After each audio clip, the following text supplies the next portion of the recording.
یہ کیا بدتمیزی ہے داد، ہاتھ چھوڑو۔ وہ مڑوڑ کر اپنا ہاتھ اس کی گرفت سے آزاد کروانے لگی کہ داد ایک دم بڑھ کر اس کے سامنے آیا اور اس کی آنکھوں میں دیکھا۔ پتہ نہیں کیوں، کیسے، کس احساس کے تحت نور کی آنکھوں سے آنسو پھسل کر گال پر گرا اور وہ نظریں جھکا گئی۔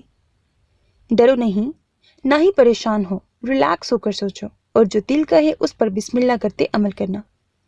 ایک انگلی سے اس کا آنسو صاف کرتے ہوئے وہ نرمی اور محبت سے بولا۔ نور بے ساختہ سر ہلا کر رہ گئی اور اس کے ہاتھ چھوڑنے پر وہ وہاں سے بھاگ گئی بغیر داد کی طرف دیکھے۔ ابو پلیز ایسا مت کریں، نور کے ساتھ میں ایڈجسٹ نہیں کر پاؤں گا، ہمارا کوئی میچ ہی نہیں، آپ پلیز داد اور نور کا نکاح کروا دیں۔ پاس چیئر پر بیٹھے برہان نے کمال صاحب کے ہاتھوں کو پکڑ کر منتیں کی۔ کیا ہو گیا ہے تمہیں برہان، اپنے باپ کی طبیعت نہیں دیکھ رہے؟ اتنے خود غرض تو تم نہیں تھے۔ آسیہ بیگم غصے سے بولی۔ وہ اپنے بیٹے کی اس ضد کے پیچھے کی وجہ جانتی تھی، بلکہ کمال صاحب بھی جانتے تھے۔ امی آپ غلط۔ اس کے ابھی لفظ منہ میں ہی تھے کہ آسیہ بیگم بیچ میں ہی بولی، بس کر دو برہان، بہت ہو گیا۔ اگر تمہاری وجہ سے میرے شوہر کو کچھ ہوا نا تو میں تمہیں کبھی معاف نہیں کروں گی۔ کہتے ہوئے وہ رو پڑی تو کمال صاحب نے اپنی آنکھیں کھولی۔ کچھ نہیں ہوتا، مجھ جیسے ڈھیٹ انسان کو اتنی آسانی سے نہیں مرنے لگا، پڑا رہے گا اپنے بیٹوں کے سر پر بوجھ بن کر۔ غصے سے کہتے کمال صاحب کا سانس پھول گیا اور برہان گھبرایا۔ فوراً سے کمال صاحب کی جانب مڑا۔ کیسی باتیں کر رہے ہیں ابو، آپ کیوں ہم پر بوجھ بنیں گے؟ میں بس اس لیے کہہ رہا تھا کہ داد۔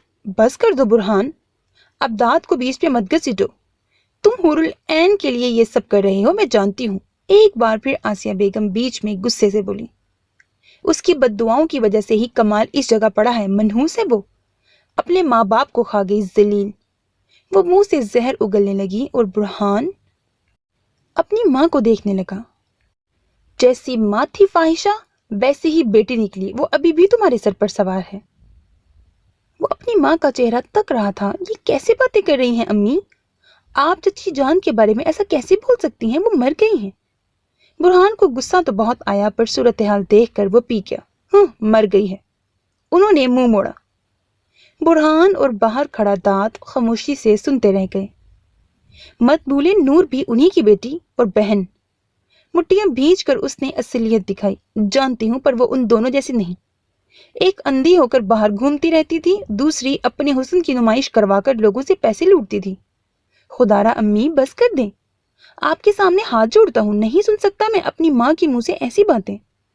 وہ دکھ کی انتہا پر پہنچ کر بول رہا تھا اور داد نے اپنی مٹھیاں بھینچ لی تھیں۔ برہان اگر 3 کروڑ چاہیے تو کل خاموشی سے نکاح نامے پر سائن کر دینا۔ کتنی دیر بعد کمال صاحب بولے تھے، اور وہ بھی کیا بولے تھے۔ داد نے اپنے بالوں کو مٹھیوں میں پکڑ لیا اور دیوار کے ساتھ لگ کر حقیقت کو تسلیم کرنے کی کوشش کرنے لگا، اور برہان اس کے منہ سے لفظ چھن گئے تھے۔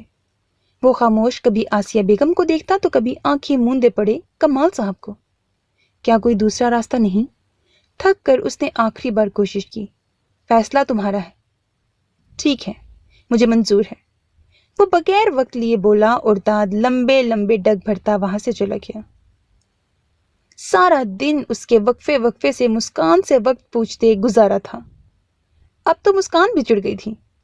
کیا رات کے لیے کچھ اسپیشل پلان ہے جو اتنی اتاولی ہو رہی ہو؟ مسکان نے اسے جھولتے دیکھ کر ببل منہ میں ڈالتے پوچھا۔ بہت کچھ، وہ کھوئی کھوئی مسکرائی تھی۔ دال میں بہت کچھ کالا پیلا نظر آ رہا ہے۔ وہ چلتی اس کے ساتھ بیٹھی اور دوسرا ببل گم اس کے منہ میں ڈالا جو حور العین نے بغیر چوں چرا کے لے لیا۔ میں نے تمہیں رات کو امچل نمکی لانے کو کہا تھا، حور کو یاد آتے ہی اس نے پوچھا۔ مہربانی کر کے بہن اپنے شوہر سے بول لیا کر، اس نے ہاتھ جوڑتے منہ بنا کر کہا۔ اسے ابھی تک گلے کا درد یاد تھا جو جا ہی نہیں رہا تھا، اوپر سے اس نے یاد دلا کر موڈ کا سارا بیڑا غرق کر دیا تھا۔ کیوں، کیا ہوا؟ اس کے لفظوں میں بیزاریت محسوس کرتے حور پوچھنے لگی۔ کچھ نہیں، ویسے کون سی سیکرٹ باتیں ہو رہی تھیں اور میں نے دروازہ نوک کرتے ان میں خلل ڈالا تھا؟ اس نے حور العین کا چہرہ جانچتے پوچھا، جو اس کے پوچھنے پر رات کا اپنے اور سعید کے بیتے پل یاد کر کے لال گلابی ہو گئی۔ اوہو، مسکان نے اس کے چہرے کے رنگ دیکھتے لبوں کو سیٹی کے انداز میں گول کرتے معنی خیزی سے او ہو کہا، بکو مت، ٹائم بتاؤ۔ وہ اپنی جھینک مٹانے کے لیے مصنوعی غصے سے جھڑکتی بولی، اب مجھے اس بار بار وقت پوچھنے کا اصل مقصد بھی معلوم ہو گیا ہے میرا بچہ۔ مسکان نے اتفاق سے سعید کا یہ لفظ سن لیا تھا۔ پہلے تو وہ شوق رہ گئی تھی اور پھر اس کا دل چاہا چھت پھاڑ کہکہے لگائے اور لوٹ پوٹ ہو جائے، پر کم بخت ڈر نام کی بھی کوئی چیز ہے نا۔ پر وہاں سے اپنے روم میں آ کر وہ خوب ہنسی تھی۔ کیا مطلب؟ کیسا میرا بچہ؟ حور العین شرمندگی سے ہکلا گئی اور بے ساختہ پاس بیٹھی مسکان کے بازو پر چٹکی کاٹی۔ لڑکی، بات مت گھماؤ، پیار کرنے لگی ہو نا سعید سے، سچ سچ بتاؤ۔ اس کے دونوں ہاتھ پکڑ کر وہ پوچھنے لگی تو حور العین کی پلکیں لرز گئیں۔ چھوڑو، وہ اپنے ہاتھ اس کی گرفت سے چھڑوانے لگی۔ ہوشیاری نہیں میرا بچہ، سچ بتاؤ، پھر جانے دوں گی ورنہ یہاں سے نیچے پھینک دوں گی۔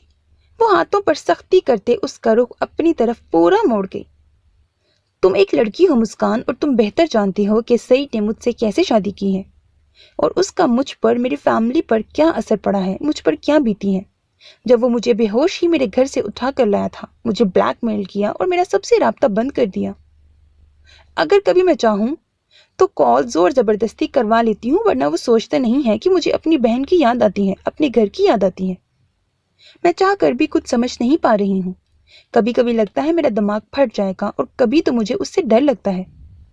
وہ ایک گہرا سانس بھر کر اس سے بولی، اور مسکان اسے سننے کے ساتھ سامنے پینٹ کی جیبوں میں ہاتھ پھنسائے کھڑے سعید کو دیکھنے لگی، جو آنکھوں سے ہی پوچھ رہا تھا، بندوق کی ایک گولی سے مرنا چاہو گی یا میرے خنجر سے؟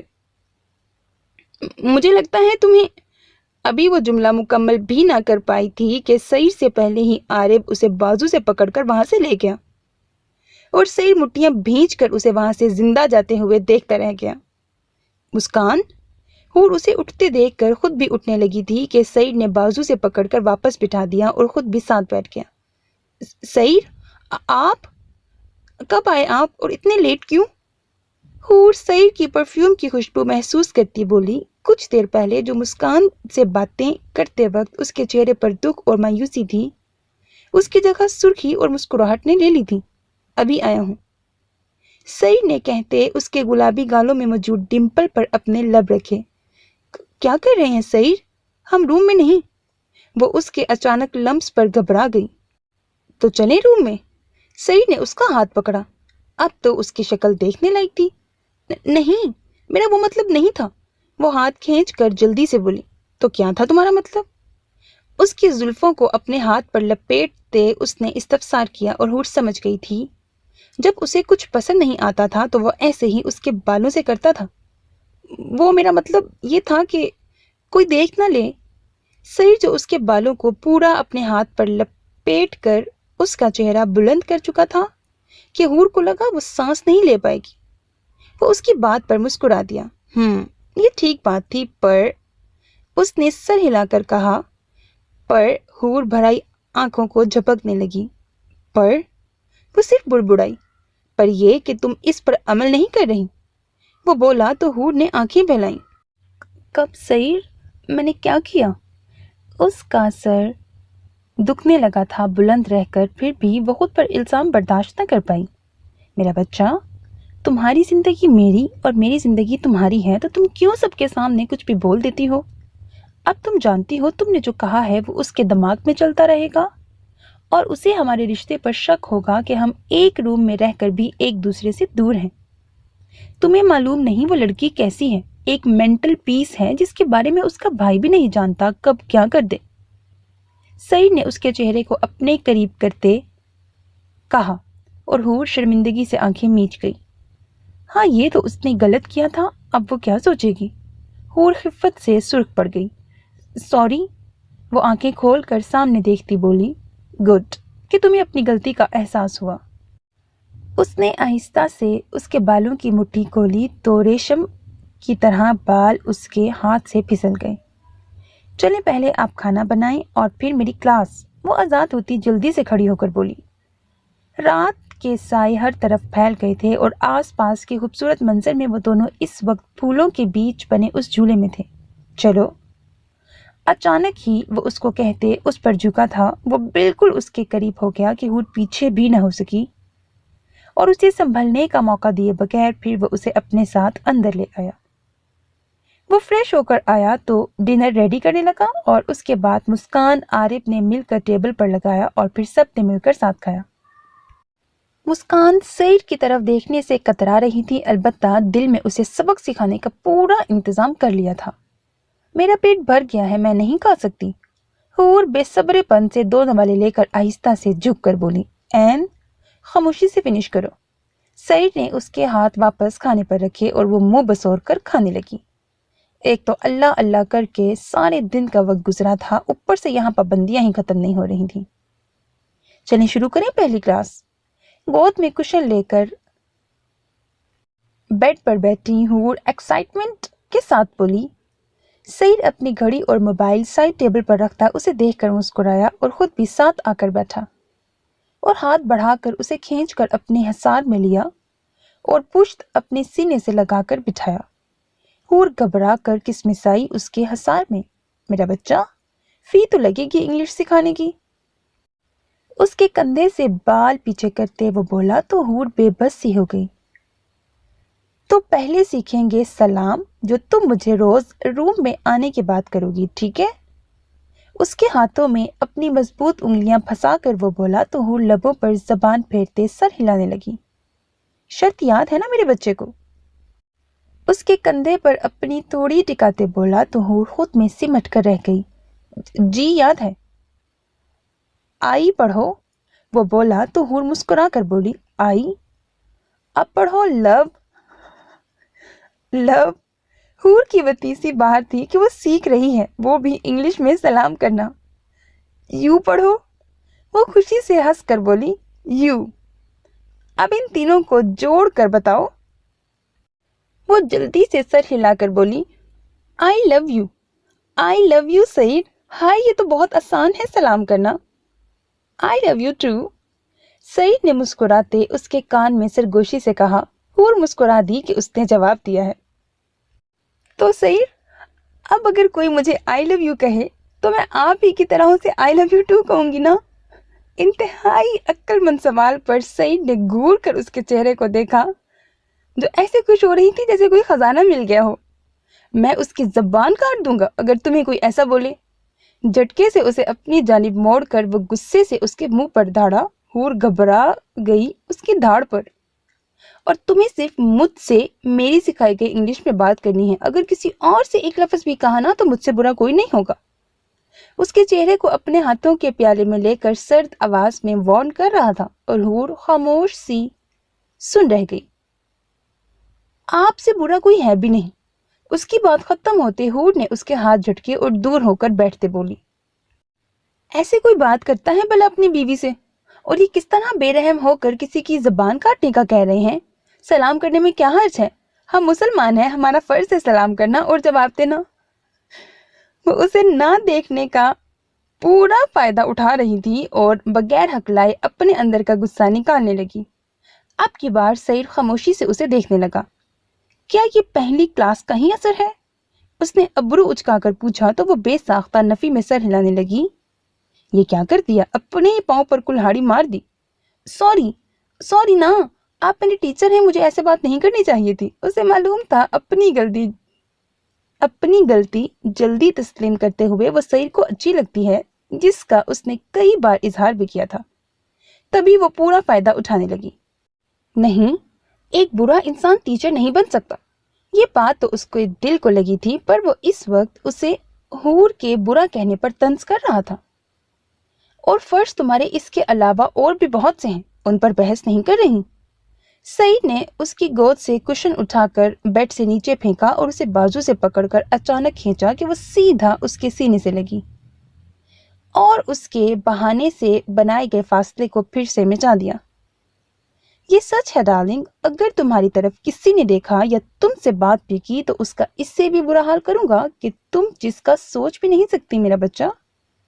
اسے اپنے حصار میں لے کر وہ شدت جنونیت سے بول رہا تھا اور حور العین اس کے کندھے پر سر رکھے خاموشی سے سن رہی تھی۔ سعید، آپ کیسی سزا دیتے ہیں؟ اس کی شیف پر ہاتھ رکھتے حور بھرائی آواز میں پوچھنے لگی۔ کچھ دیر پہلے کا لفظ اس کے دل میں خنجر کی طرح کھپ گیا تھا۔ سعید نے اس کے چہرے کو دیکھا جو خوف سے پیلا تھا اور آنکھوں میں کچھ اچھا سننے کی امید تھی۔ ہاتھ سے مارتا ہوں۔ وہ جھوٹ نہیں بولنا چاہتا تھا، تبھی صاف کہہ دیا کہ وہ ہاتھ سے ہی تو مارتا تھا، کاٹ کر۔ حور کے چہرے پر واپس اپنا گلابی رنگ چھا گیا تھا اور اس نے گہرا سانس خارج کیا۔ پنچ مارتے ہیں؟ سعید سمجھ گیا تھا کہ وہ ہاتھ سے مار پیٹ کا کہہ رہی تھی۔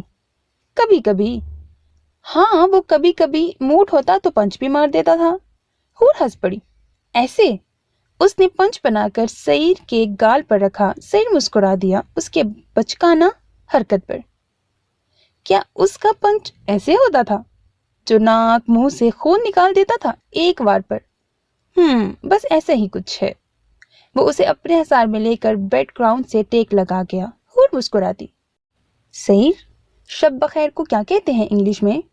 وہ اس کی شرٹ کے بٹنوں پر انگلی پھیرتے بولی۔ سعید کے لب مسکرائے۔ ول یو کس می؟ اس نے مسکراہٹ دباتے کہا۔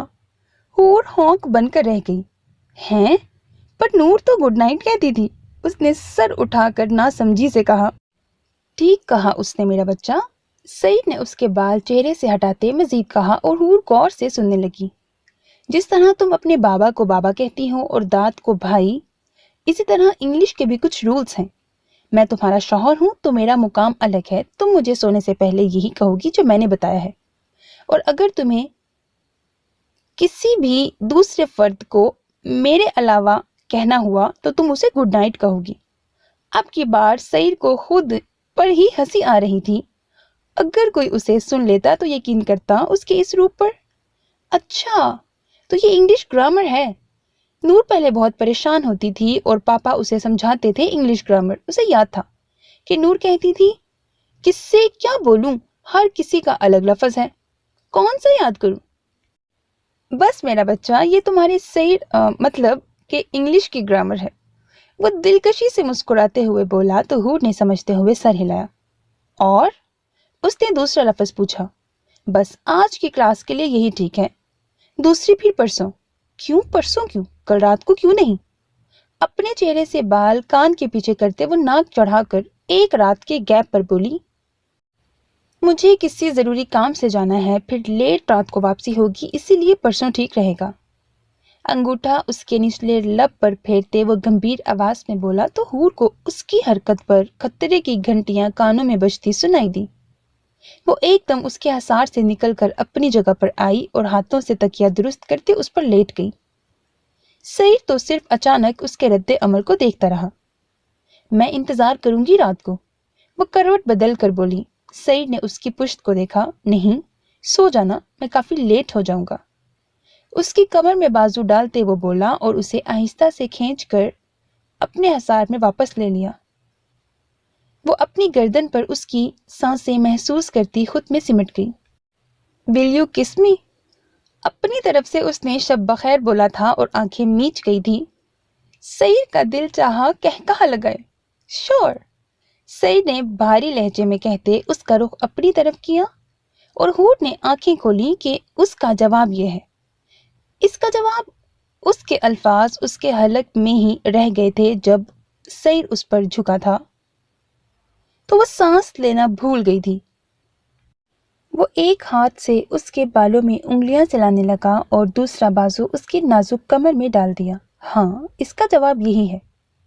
آہستگی سے اسے اپنی گرفت سے آزاد کرتے وہ اس کے کان میں سرگوشی سے بولا، لبوں سے اس کی کان کی لو کو چوم لیا اور حور سر ہلاتے لمبے لمبے سانس لینے لگی۔ سعید اس کی بگڑی حالت کو دیکھتے ہوئے اسے اپنے سینے سے چھپا لیا اور حور کسی قسم کی مزاحمت کیے بغیر اس کے سینے میں اپنا تپتا چہرہ چھپا گئی۔ کمرے میں فسوں خیز خاموشی میں حور کے دل کی دھڑکنیں بلند تھیں اور سعید اپنی جسارت پر اس کا نارمل ری ایکشن دیکھتے مسکرا رہا تھا۔ لائٹ آف کرتے دونوں پر کمفرٹر ڈال کر اس نے آنکھیں موند لیں۔ البتہ حور کے بالوں میں اس کی گردش کرتی انگلیاں ابھی بھی جاری تھیں۔ اور ہور پہلی بار سب کچھ بھلائے اس کے سینے میں منہ چھپائے اس کی خوشبو اپنے اندر اتار رہی تھی۔ سعید، اگر میں اس شب بخیر کی بجائے وہ والا شب بخیر بولوں تو گناہ تو نہیں ملے گا نا؟ کچھ دیر بعد خاموشی میں ہور کی آواز گونجی۔ سعید نے آواز پر اپنی مندی آنکھیں کھولی۔ گناہ تو ملے گا میرا بچہ، میں تمہارا شوہر ہوں، اور تمہیں میں نے بتایا نا کہ شوہر کو صرف یہ والا شب بخیر کہتے ہیں۔ اور ہور ناچار سمجھتے ہوئے سر ہلا گئی۔ یہ جملہ اسے کافی بھاری لگ رہا تھا، پر کیا کرتی، انگلش بھی تو سیکھنی تھی نا۔ کاش وہ آج کی کلاس کا کہتی ہی نہ، یا شب بخیر کا ہی نہ پوچھتی تو اتنی بڑی واردات تو نہ ہوتی۔ سورج جب انگڑائی لے کر بیدار ہوا تو اندھیرے کو لپیٹ کر ہر سو اپنی سنہری صبح کی روشنی پھیلا دی، اور ہوا کے ساتھ مل کر شرارت کرتے روم کی کھڑکیوں سے سفید پردوں کے ہوا میں لہراتے ہی وہ اپنی روشنی ان دونوں سوئے ہوئے وجود کے پرسکون چہرے پر ڈالنے لگا، اور پھر سعید کو اپنی آنکھیں جھپکتے دیکھ کر چھپ جاتا سفید پردوں کی اوٹ میں، جیسے اس کا مقصد ہی سعید کو بیدار کرنا تھا، اور وہ مقصد پورا ہو گیا تھا۔ سعید نے اپنی پوری آنکھیں کھولیں اور اپنے ماتھے پر بکھرے شہد رنگ بالوں کو ایک ہاتھ کی مدد سے پیچھے کرنے لگا اور اپنے منہ اور داڑھی پر ہاتھ پھیرا۔ پھر اس کی نظریں اپنے سینے پر سر رکھے پڑی اپنی عین پر پڑی تو وہ مسکرا دیا۔ اس کا ایک ہاتھ نے اس کے کالر کو دبوچا ہوا تھا اور دوسرا اس کے گرد تھا۔ یہ کچھ دن سے اس کی سونے کے طریقے ایجاد ہوئے تھے، جیسے رات کو سونے کے بعد اس کی خبر لیتی تھی کالر پکڑ کر، یا شرٹ دبوچ کے بھاگ جانے کے ڈر سے اسے پکڑے رکھتی تھی۔ سعید نے آہستہ سے اس کے بکھرے بالوں کو سمیٹا اور ایک طرف کیا کہ سورج کی کرنوں نے ہور کو سوتے دیکھ کر پھر سے شرارت کی۔ سعید نے گور کر کھڑکی کو غصے سے دیکھا، جیسے ان کرنوں سے بھی لڑے گا۔ وہ ہور کو آہستہ سے تکیے پر ڈال کر اٹھا اور کھڑکیاں بند کرتے ان کا قصہ ہی ختم کرتے پردے برابر کر دیے، اور واپس مڑ کر اپنے جہازی سائز بیڈ پر آیا، جہاں سفید بیڈ اور کمفرٹر میں سفید تکیے پر سر رکھے وہ معصومیت چہرے پر سجائے سو رہی تھی۔ اس کے گلابی گالوں پر گھنی نوکدار پلکیں سایہ فگن تھیں اور کالے بال آبشار کی طرح بکھرے پڑے تھے۔ سعید نے جھک کر اس کی آنکھوں پر پھونک ماری تو وہ مسکرا دی۔ اسے مسکراتے دیکھ کر سعید بھی مسکرا دیا۔ صبح ہو گئی میرے بچہ۔ اس کے رخسار کی نرماہٹ کو انگلیوں کے پوروں پر محسوس کرتے وہ بولا تو ہور قسمت آئی۔ پر ابھی مجھے سونا ہے سعید، پلیز۔ اس کا ہاتھ دور کرتے وہ پھر اپنی آنکھیں موند گئی۔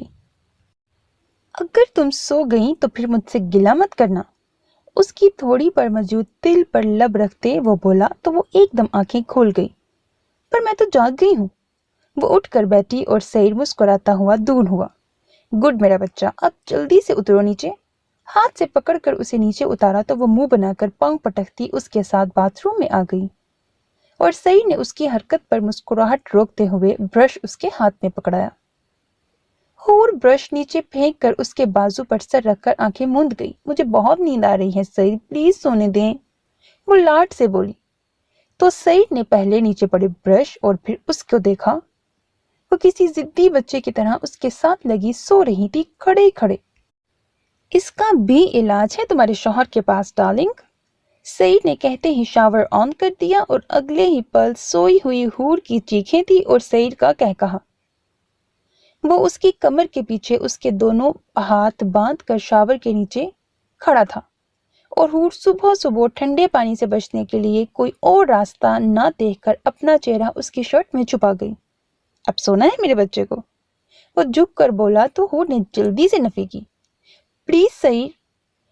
اس کی کپکپاہٹ بھری آواز پر شاور واپس اس نے بند کر دیا اور مسکراتے ہوئے اس کے گرد تولیا لپیٹ دیا۔ ہور اپنے ہاتھوں کو آزاد ہوتے دیکھ کر جلدی سے اپنا چہرہ صاف کرنے لگی اور دیوار سے لگ کر کھڑی ہو گئی۔ چلو پکڑو اسے۔ سعید نے دوسرا برش اس کے سامنے کیا تو ہور منہ پھلا کر ایک ہاتھ سے تولیے کو پکڑے دوسرے سے برش کرنے لگی، وہ بھی غصے سے۔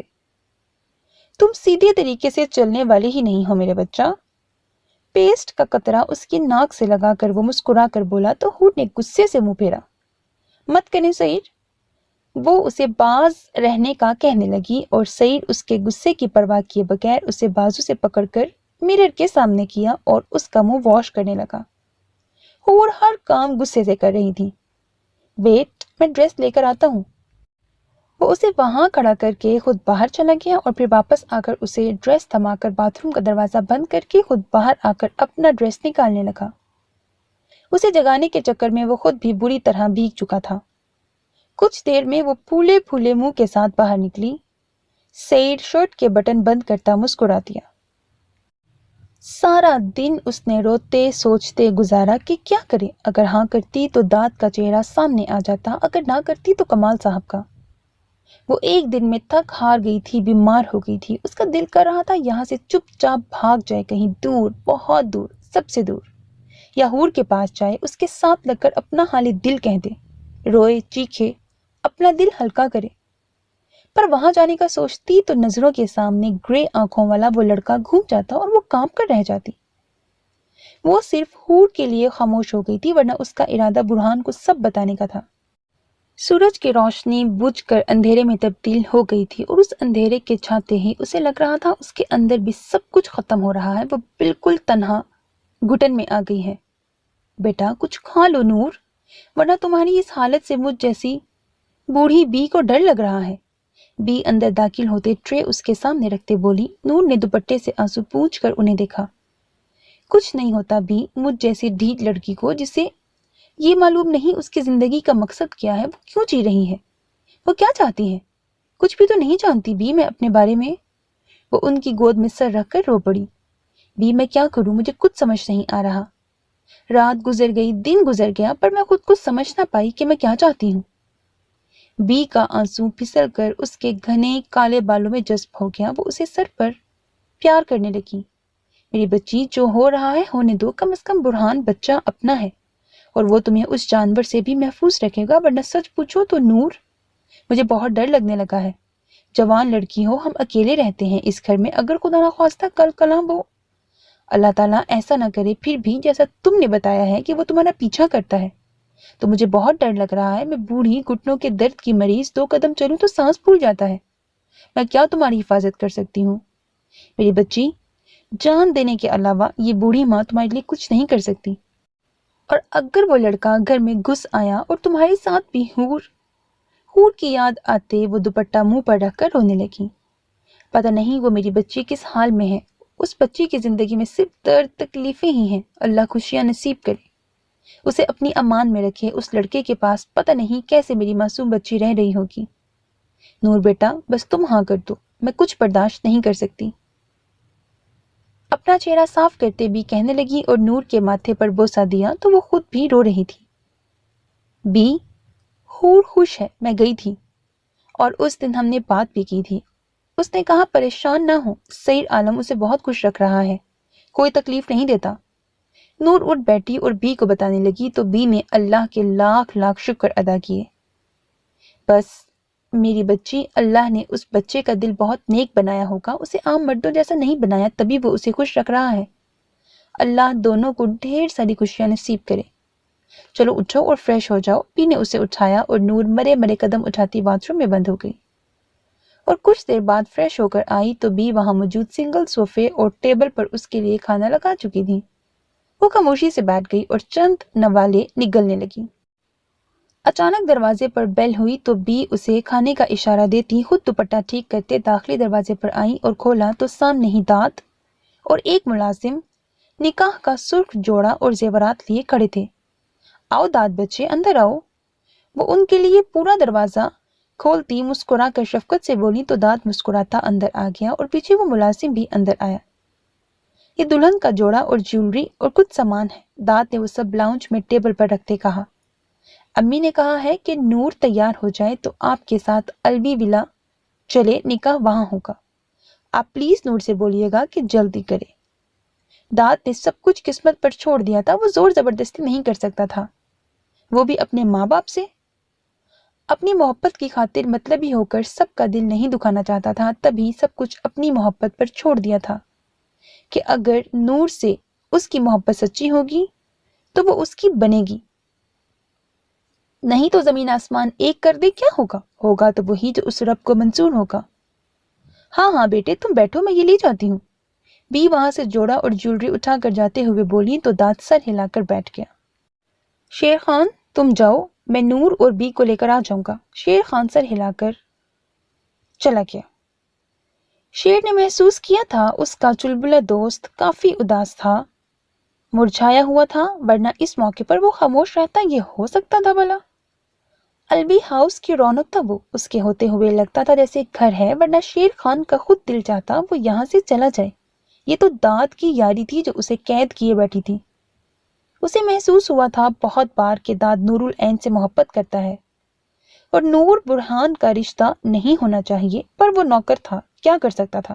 خاموش تھا، تماشائی تھا، دیکھ رہا تھا اپنے یار کا تماشا۔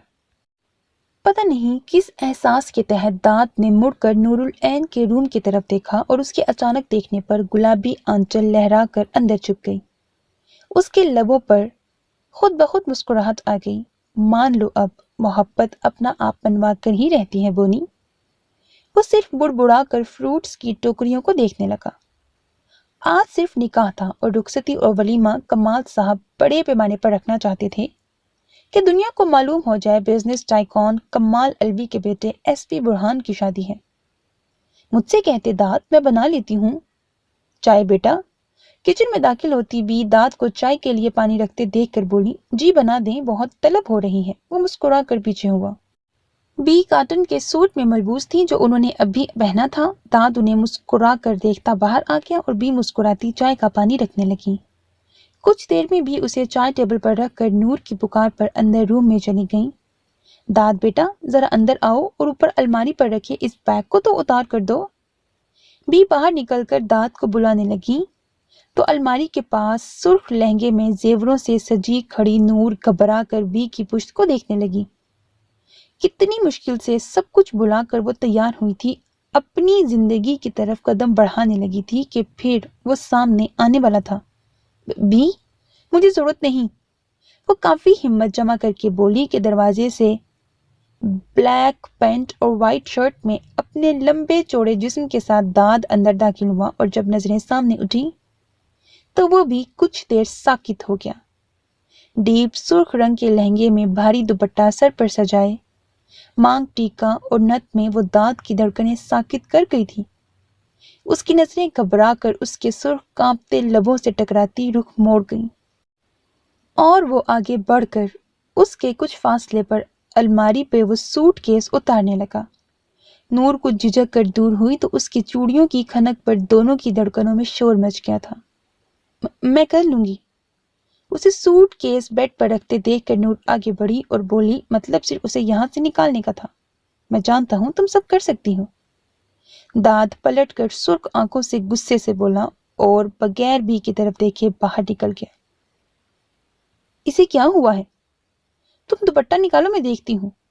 بی نور کو کہہ کر باہر نکلی۔ اسے لاؤنج میں کھڑا دیکھ کر بی پریشان سے پوچھنے لگی کیا ہوا داد بیٹا، طبیعت تو ٹھیک ہے نا تمہاری؟ جی بھی آپ پریشان نہ ہو، میں ٹھیک ہوں۔ یہ صرف اسی لیے کہا کیونکہ یہ میری بونی نہیں لگ رہی، یہ بالکل بدل گئی ہے دلہن بن کر۔ میں سوچا تھوڑا سا غصہ ہی دکھا دوں اسے اور تھوڑا غصہ اسے بھی دلا دوں۔ بالوں میں ہاتھ پھیر کر وہ مسکرایا تو بی بھی ہنس پڑی۔ بدل تو گئی ہے، بالکل چاند جیسی لگ رہی ہے۔ بی محبت پاش نظروں سے روم کے دروازے کو دیکھتے بولی شاید چاند سے بھی خوبصورت۔ داد کے دل سے آواز آئی تو وہ خود کو جھڑک کر رہ گیا۔ بی چلیں، امی کی کالز آ رہی ہیں۔ اپنے بجتے موبائل پر امی دیکھ کر وہ بولا تو نرگس بھی سر ہلا کر چلی گئی اور داد ان سے بھی پہلے باہر کی طرف نکل گیا۔ سہارے اپنوں کی محبت کو محسوس کرنے کے لیے نور نے اپنے گرد اپنی ماں کا دوپٹہ اوڑھ لیا تھا اور بی کے ساتھ آہستہ آہستہ قدم اٹھاتی باہر آئی تھی۔ آنسو اس کی آنکھوں سے تیز بارش کی بوندوں کی طرح گالوں پر گر رہے تھے اور وہ آگے بڑھ رہی تھی۔ داد اس کی جانب دیکھے بغیر دروازہ کھولے کھڑا تھا اور وہ اپنا لہنگا سمیٹ کر اندر بیٹھ گئی، ساتھ بی بھی بیٹھی۔ داد نے ایک گہرا سانس بھر کر خود کو ریلیکس کیا اور ڈور لاک کرتے ڈرائیونگ سیٹ پر آ گیا۔